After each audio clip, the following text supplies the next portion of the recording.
India ने थोड़ा बहुत आर्म ट्विस्टिंग तो किया है मालदीव्स का कि वो दोबारा लाइन पे आए हैं, ऐसे ही नहीं आए हैं। कुछ तो हुआ है बिहाइंड द सीन्स कि वो वापस लाइन पे आए हैं। स्लोली वो वापस लाइन पे आएंगे तो इंडिया उनको ये कंसेशन देगा कि आप अच्छा ठीक है, आप पब्लिक मत करो, धीरे धीरे आप हमारे लोगों को वापस लो, और वो होगा जरूर। इंडिया ने अभी तक मालदीव पे 7.79 बिलियन डॉलर्स खर्च किए हैं। ओरिजिनल प्लान था $4 बिलियन का। 45 प्रोजेक्ट्स चल रहे हैं, उनमें से एक बड़ा प्रोजेक्ट है हनी मधु एयरपोर्ट का। हनी मधु एक ऐसा पहला प्रोजेक्ट है। हम लोग पहले क्या करते थे इंडिया, हम लोग सिर्फ मालदीव और उस आइलैंड में ज्यादा कंसंट्रेट करते थे। अब क्या है, हम उसके बाहर 35 आइलैंड्स में हमारा इन्वेस्टमेंट चल रहा है। नमस्कार। मोइज़ू यानी कि मालदीव्स के प्रेसिडेंट, उनको पहले तो उन्होंने इंडिया को दबा के गाली दी, बहुत कोसा कि हम किसी के बपौती नहीं हैं और हमारे ऊपर कोई हुकूमत नहीं कर सकता। सडनली उस समय में हमने बताया था कि भैया मोइज़ू भैया बात सुनो, नए आए हो सत्ता में, हमें पता है कि आपको कोई नहीं देने वाला पैसा, चाइना आपको गोली दे रहा है, और सच में गोली ही निकली। और ये बात मैंने लेविना जी से उस समय भी पूछी थी, तो लेविना जी ने भी यही बोला था कि ये आएगा, लाइन में आएगा, औकात में आएगा, क्योंकि इसको चाइना कुछ नहीं देने वाला। They will have to go in front of the Prime Minister Modi and they have done it। जो कि प्रधानमंत्री मोदी से, और अब बोला कि हमारे क्लोज एलाय, पहले बोल रहे थे कुछ और, क्लोज एलाय बोला, और साथ में बोला कि हमें जब जो हमारे ऊपर कर्जा है ना, उससे हमें बचाओ। इसी पे बात करने के लिए वही लेविना जी मेरे साथ है, जिन्होंने आज से करीब 15-20 दिन पहले बता दिया था कि आएगा, हमारे ही पास आएगा, चाइना उसे बचाने वाला नहीं है। लेविना जी, बहुत बहुत स्वागत आपका हमारे शो में। लेविना जी इंटरनेशनल एक्सपर्ट हैं और इनके फादर आर्मी में थे, डिफेंस में भी एक अच्छी पकड़ रखती है। मैम बहुत बहुत स्वागत है आपका हमारे शो में। मैम, आपने पहले बता दिया था, जितने भी एनालिस्ट थे सारे ये बोल रहे थे कि ये डूब जाएगा, किसी ने ये नहीं बोला था कि आना इसको इंडिया के पास पड़ेगा। आपने अकेले बोला था कि आएगा इंडिया के पास, डोंट वरी, और आ गया। लेकिन बहुत जल्दी आ गया मैम, ये तो है ना, अच्छी खबर है ना। एक्चुअली क्या कहते हैं, उगते सूरज को सब सलाम करते हैं। इंडिया वो उगता सूरज है, और इनकी फूलिशनेस है एक्चुअली, या फिर तो इतने करप्ट हैं कि वो इस चीज को अवॉइड कर रहे हैं कि India is a rising sun, India is the closest ally, and we had, हम लोग उनके ना सिर्फ पास हैं, ना सिर्फ हम लोग उनका एंसेस्ट्रल टाइज भी हमारा बहुत स्ट्रांग है। इसके अलावा हमारी इकोनॉमिक टाइज बहुत भयंकर है। ये मोइज़ू साहब गए थे, अभी पिछले महीने गए थे चाइना। इनको क्या मिला वहाँ से? 136 मिलियन का ग्रांट मिला है, और उनको ये प्रॉमिस मिला है कि सारे चाइनीज टूरिस्ट को मालदीव भेजेंगे, ये मिला था, राइट? लेकिन पता है, रोटर्स में एक रिपोर्ट आई थी कि इंडिया ने करीब, मैं 130 मिलियंस की बात करी थी, चाइना डॉलर्स में बात करी थी। इंडिया ने अभी तक मालदीव पे 7.79 बिलियन डॉलर्स खर्च किए हैं। ओरिजिनल प्लान था $4 बिलियन का। 45 प्रोजेक्ट्स चल रहे हैं, उनमें से एक बड़ा प्रोजेक्ट है हनी मधु एयरपोर्ट का।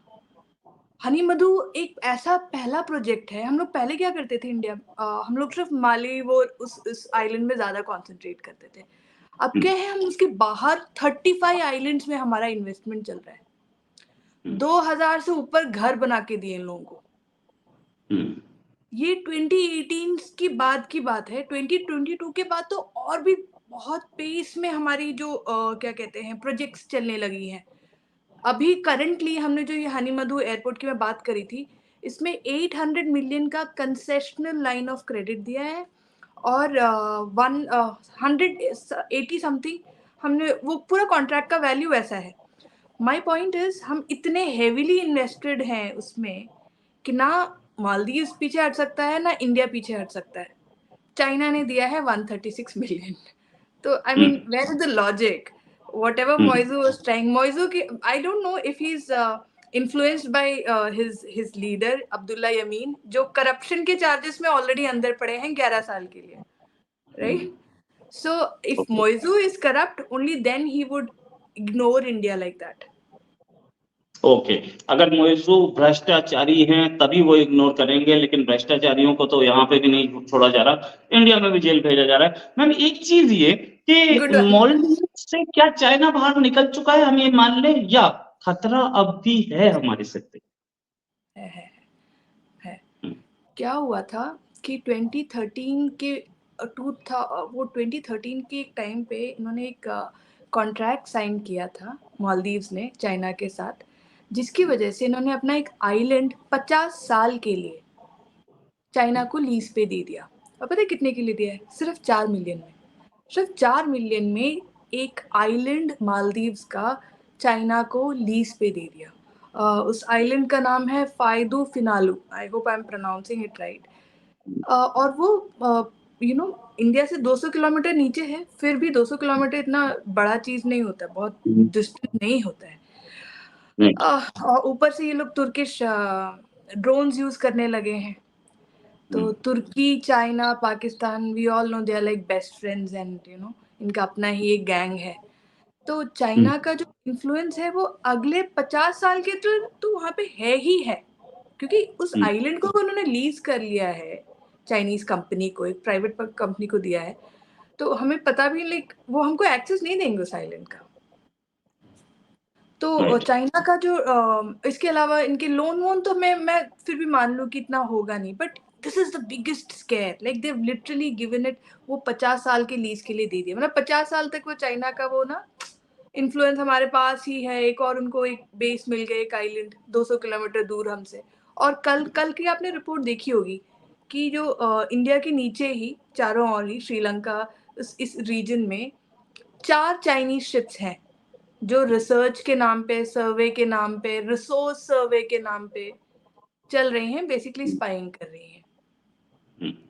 राइट। तो चाइना का खतरा तो टला नहीं है एक्चुअली, राइट। अच्छा मैम एक चीज और कि खैर चाइना का खतरा तो रहेगा, no doubt about it. China हमेशा कोशिश करता रहेगा, हारे भले। हम लोगों ने देखा कि भूटान से भी हम लोगों ने चाइना को अभी किक आउट करने के लिए उसको जो हम ग्रांट्स दे रहे थे वो डबल कर दी गई। प्राइम मिनिस्टर मोदी डिप्लोमेटिकली बहुत स्ट्रॉन्ग गेम खेलते हैं। क्या हम इसे डिप्लोमेसी की विक्ट्री बोल सकते हैं जो उन्होंने देव जेनिफ्लेक्टेड घुटने पे आ गए? क्या इसे डेमोक्रेसी की विक्ट्री बोलेंगे या ये कंपल्शन थी मालदीव्स की? ये बहुत फार साइटेडनेस है इंडियन गवर्नमेंट की, क्योंकि जैसे ही हमने उनको ढीला छोड़ा था वो चाइना की ओर भाग गए थे, राइट? तो ये डिप्लोमेसी विक्ट्री है। डिप्लोमेटिक विक्ट्री तभी होगी जब गवर्नमेंट को फार साइटेडनेस होगा, है ना? तो लाइक मुझे लगता है हम लोग बहुत ब्लेस्ड हैं कि हमारे जो लीडर्स हैं, be it foreign minister, be it prime minister, बहुत फार साइटेड, वो देख सकते हैं कि चाइना का क्या प्लान है, मालदीव्स कैसे जा सकता है उनकी ओर, और हमारे को उसकी वजह से क्या danger, national security, it's not just trade and all. यहाँ पे गैंग्स हैं, लिटरली स्मगलिंग गैंग्स। मैं उस दैट रिमाइंड्स मी, सॉरी, थोड़ा सा मैं डिवेट करके ये बताना चाहूंगी। 2 दिन पहले एक आईसिस की रिपोर्ट आई है, पिछले 2 साल की, एक्चुअली पिछले 1 साल की। उसमें देख के आप हैरान हो जाएंगे, 18 केसेस निकले मालदीव से आईसिस के। 18। मालदीव इज टू टाइनी, यहाँ की पॉपुलेशन कम है। इंडिया जैसे कंट्रीज में भी इट्स स्पोरेडिक की ऐसे इंसिडेंट्स होती हैं, और तब जाके 18 केसेस मालदीव में रिपोर्ट हुई हैं, या उसे उसको डिटेक्ट हुई हैं, उससे related cases, ISIS terrorist group की। तो और कैसे कितना होगा अंडर द कार्पेट, और कितना हो रहा होगा, तो दैट इज डेंजरस। तो इसीलिए इंडिया ने जो 2022 के बाद हमारा जो प्रोजेक्ट्स का जो पेस भी है ना, मैंने बोला आपको 45 प्रोजेक्ट्स हम लोग इन्वेस्टेड हैं, उसमें से 20 प्रोजेक्ट हो गए हैं। Can you believe it? 20 project, road, water and sanitation, वो खत्म कर दिए हैं इंडिया ने। बहुत फास्ट पेस पे चल रहा है। इसीलिए उनको इतना ये था कि सोली को बाहर निकालो। सोली जो प्रो इंडिया इनका पिछला वाला प्रेसिडेंट था, उसको बाहर ऐसे तैसे निकाल के ये लोग मोइजू को लेके आए हैं। तो इसीलिए चाइना को भी वो अर्जेंसी थी कि उससे उसे दफा करो और मोइजू को लेके आओ, क्योंकि हमारा भी जो वहाँ पे फुटप्रिंट बहुत जल्दी बढ़ रहा था। वो डिप्लोमेटिक विक्ट्री है, it is far sightedness, I mean no doubt about it, no doubt. Okay, yes, diplomatic victory है, फार साइटेडनेस है, दोनों चीजें होती है। मैम एक चीज और कि हम अभी हमने देखा कि वहां से हमारे हमारे सैनिक जो थे करीब 85-85 के आसपास, उनको बाहर निकलने के लिए बोल दिया गया था। वो क्या ये स्टेप रोका जाएगा कि अब नहीं आएंगे? क्योंकि अब तो इंडिया के सामने बोल रहा है भैया हमें डेट से बचाना, तो इंडियन सैनिकों को निकाल कैसे सकता है? दूसरी चीज, जो इन्होंने वो सर्वे ऑफ ओशन ओशन का जो सर्वे करना था और दूसरे प्रोजेक्ट से पुल आउट किया था, क्या ये वापस चले जाएंगे उन्हीं प्रोजेक्ट्स में, दोबारा स्टार्ट हो जाएंगे? क्या मतलब नॉर्मलसी आ गई है, या इट्स टू प्रीमेच्योर टू से कि नॉर्मलसी आ गई? हो सकता है कि वापस इन्होंने जो किया है, I mean tomorrow they might just take back everything and ये पूरा, और ये बहुत सटली होगा क्योंकि ये जो फियास्को हुआ था, उन्होंने जो हमारे सोल्जर्स को बाहर निकाला, उसमें अब वापस मेरे को लगता है इंडिया ने थोड़ा बहुत आर्म ट्विस्टिंग तो किया है मालदीव्स का कि वो दोबारा लाइन पे आए हैं। ऐसे ही नहीं आए हैं, कुछ तो हुआ है बिहाइंड द सीन्स कि वो वापस लाइन पे आए हैं। स्लोली स्लोली वो वापस लाइन पे आएंगे तो इंडिया उनको ये कंसेशन देगा कि आप अच्छा ठीक है, आप पब्लिक मत करो, धीरे धीरे आप हमारे लोगों को वापस लो, और वो होगा जरूर। होगा और जो जरूर, भाई साहब क्योंकि को ऐसे तो चाइना, हाँ चाइना जाके भी कितना मिला, 136 मिलियन ही मिला है ग्रांट। हम राइट। लोग कितना इन्वेस्ट कर रहे हैं? भोपाल को सॉरी, मतलब कभी कभी ऐसा होता है, भूटान को $1 बिलियन से ज्यादा दिया है, 10,000 करोड़ रुपीस, और 10,000 करोड़ रुपीस कम नहीं होता। अच्छा एक चीज, वहां से हमारे सैनिकों को बाहर निकाल रहे थे तब भी इंडिया ने ग्रांट्स दी थी उन्हें, साथ में अभी भूटान को जो $1 बिलियन से ज्यादा दिया, उससे एक चीज क्लियर हुई, एक तीर से दो निशाने। प्राइम मिनिस्टर मोदी ने भूटान को तो चाइना से अलग किया ही किया, उसे China was trying to make inroads in Bhutan, लेकिन साथ साथ मालदीव को भी समझा दिया कि अगर हमसे तमीज से रहोगे तो इतना ही मिल सकता है। ये चीज बड़ी अच्छी, एक तीर से दो निशाने। अब मैम ये चीज के हम एक और टॉपिक पे आते हैं कि मर्सेनरीज वाले टॉपिक पे, जो अभी अटैक हुआ, बड़ा अनफॉर्चुनेट अटैक हुआ। उससे पहले क्या चाइना फिर भी टांग अड़ाने की कोशिश कर सकता है? क्योंकि उसके शिप्स तो यहाँ आएंगे, सर्वेलेंस करेंगे ही ना, तो अब वो श्रीलंका रोक सकते ना मालदीव, क्योंकि पैसा लोगे तो हमारी कंडीशन माननी पड़ेगी, सच बात तो ये, हम पैसा तो आईएमएफ भी देता है, तो अब क्योंकि मालदीव्स भी बाहर निकलता दिख रहा है, ये क्रेडिट मैं देना चाहूंगा कि श्रीलंका भी बिल्कुल चाइना के मुंह से छीना है और मालदीव्स भी चाइना के मुंह से छीना है, ये क्रेडिट मैं जयशंकर साहब को और प्राइम मिनिस्टर को दूंगा। अब इंडियन ओशन में कौन सा दूसरा ठिकाना बचा है चाइना के पास जहां से वो सर्वेलेंस कर सकता है?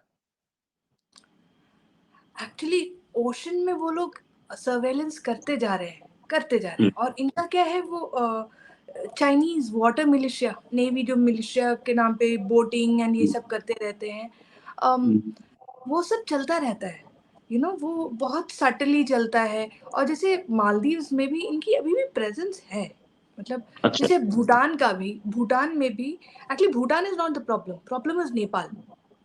वहां पे ओके। 3 बड़े बड़े प्रोजेक्ट्स आ रहे हैं, उनमें से एक प्रोजेक्ट का नाम है क्रॉस हिमालय।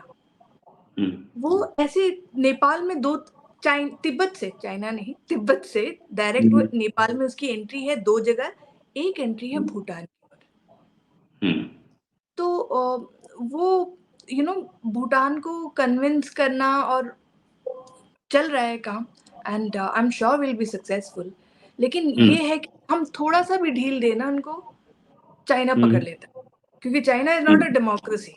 उनका 100 इयर्स का प्लान रहता है, अच्छा ये हो गया जल्दी जल्दी वो लोग फिर, और डीप पॉकेट्स भी हैं कंपेयर टू तो वो पैसे डाल के इन्फ्लुएंस तो करते हैं। हाँ, तो I am coming back to the research point, research उनका चलता रहेगा, लेकिन अच्छा, तो इन्होंने श्रीलंका ने इनको कंप्लीटली अवॉइड नहीं किया है रिसर्च, जो शिप्स वो रिसर्च वाली शिप्स नहीं, दूसरी शिप्स आ सकती हैं, ऐसे कुछ एक एक कंडीशनल वो है, अभी भी वो आके हॉल्ट करते हैं, लेकिन कंडीशनल है कि आप वहां से कुछ कर नहीं सकते, ऐसा कंडीशन है।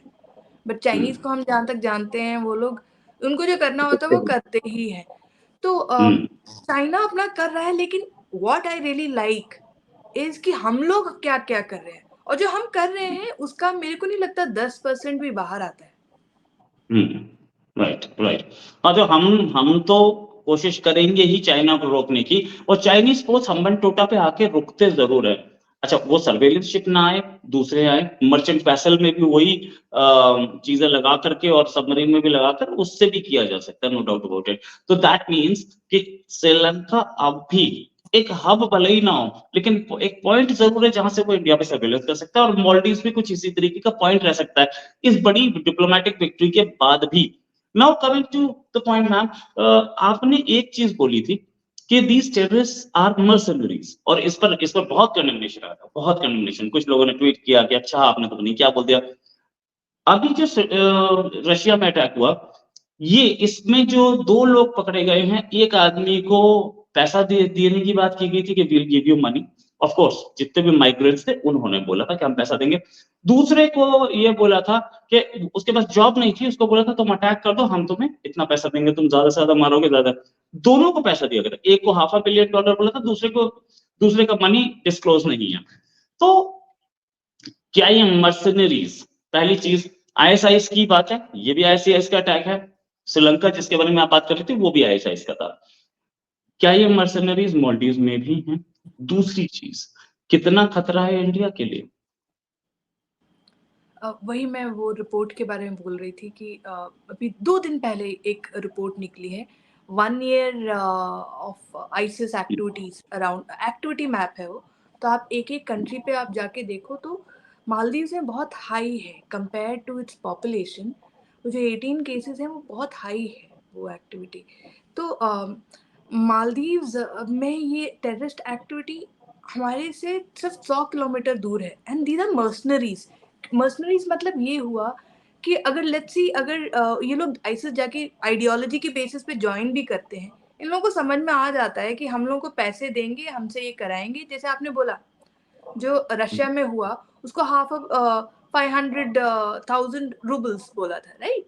कि उसको पे किया था, उसको 250,000 पे कर चुके थे, राइट?